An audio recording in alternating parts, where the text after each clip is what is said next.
यहाँ पे 3 स्फीयर हमें दिए हुए हैं और वो कह रहा है फाइंड ऑल द रिएक्शन।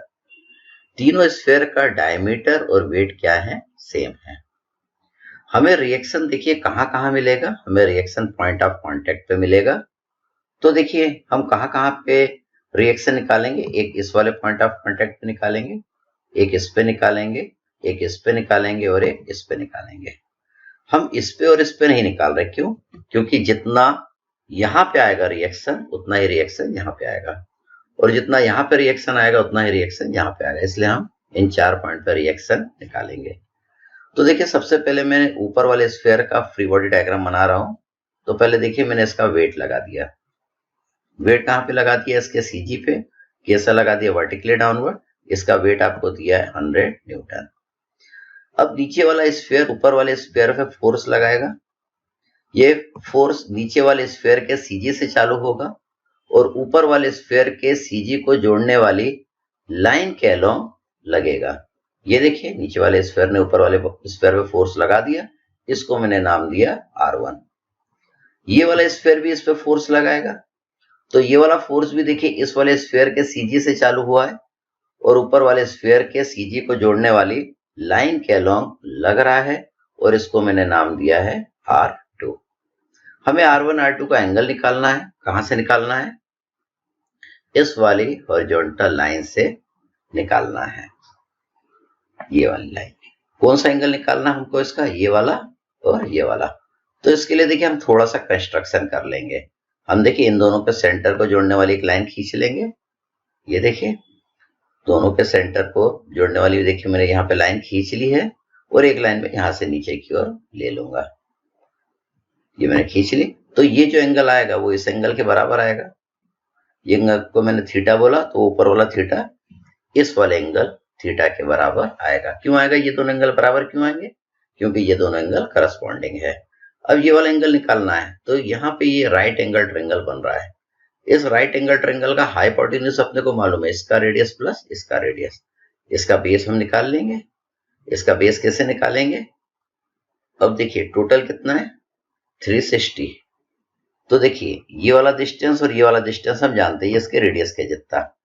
थोड़ा सा देखिए मैं कंस्ट्रक्शन कर लेता हूं। तो ये दोनों रेडियस के जितना है, ये भी 80 है और ये भी 80 है। इसका डायमीटर दिया 160 mm, तो ये दोनों रेडियस होंगे 80 और 80। तो 360 में से 80 और 80 हम माइनस कर देंगे, तो ये पूरा यहां से यहां तक कितना बचेगा? 200। 200 का हम आधा कर देंगे, तो ये कितना आ जाएगा? ये 100 आ जाएगा। देखिए ये 200 कौन सा आया?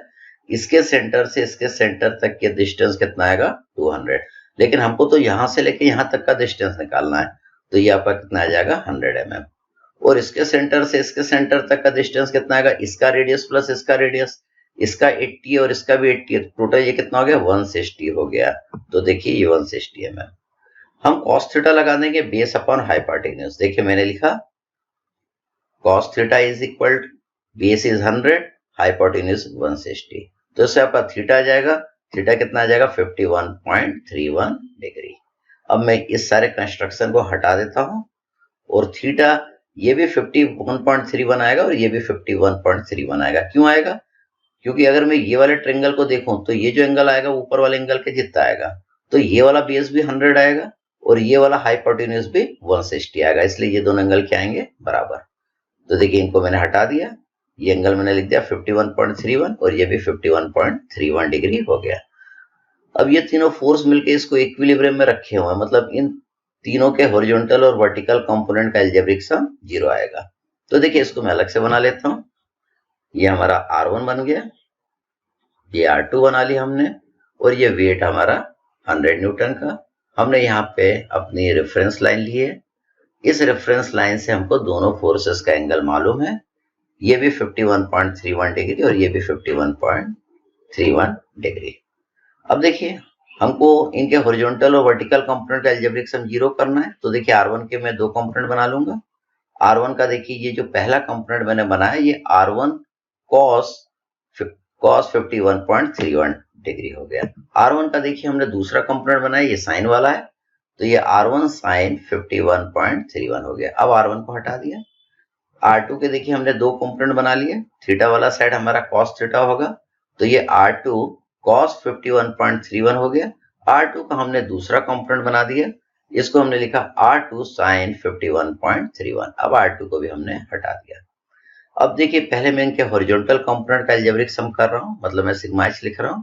कितना आएगा? R1 cos 51.31 माइनस ये वाला R2 cos 51.31 इक्वल टू 0। अब मैं इनके वर्टिकल कंपोनेंट का अलजेब्रिक सम करूंगा तो वर्टिकल फोर्सेस को देखूंगा। तो देखिए sigma v equal to upward लगने वालों को देखिए मैं पॉजिटिव लिख रहा हूं, और जो डाउनवर्ड डायरेक्शन में लग रहा है उनको मैं निगेटिव लिख रहा हूं इक्वल टू 0। तो इससे R1 R2 की वैल्यू आपकी आ जाएगी, जो कि बराबर आएगी। तो R1 is equal to 64 Newton और R2 इज आल्सो 64 न्यूटन। तो आपने इस पॉइंट और इस पॉइंट पर रिएक्शन निकाल लिया। अब हम क्या करेंगे, नीचे वाले स्फीयर पे इस पॉइंट पर इस पॉइंट पर रिएक्शन निकालेंगे। तो सबसे पहले नीचे वाले स्फीयर का हम वेट लगा दें।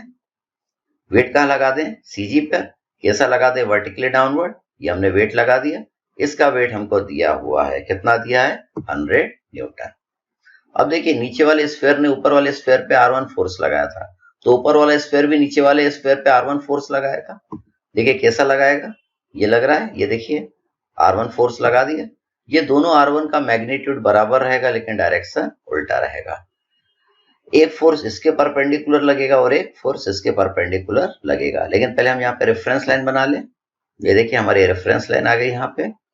इस रेफरेंस लाइन से हम इसका एंगल ये निकाल लेते हैं 51.31 डिग्री। ये वाला 51.31 है, तो ये भी आपका कितना होगा? 51.31 डिग्री। एक फोर्स देखिए इसके परपेंडिकुलर लगेगा, ये यहाँ से 90 डिग्री का एंगल बनाएगा। ये इस वाले स्फीयर के CG से पास होके जाएगा। ये जा रहा है देखिए CG से पास होता हुआ, इसको मैंने नाम दिया R3।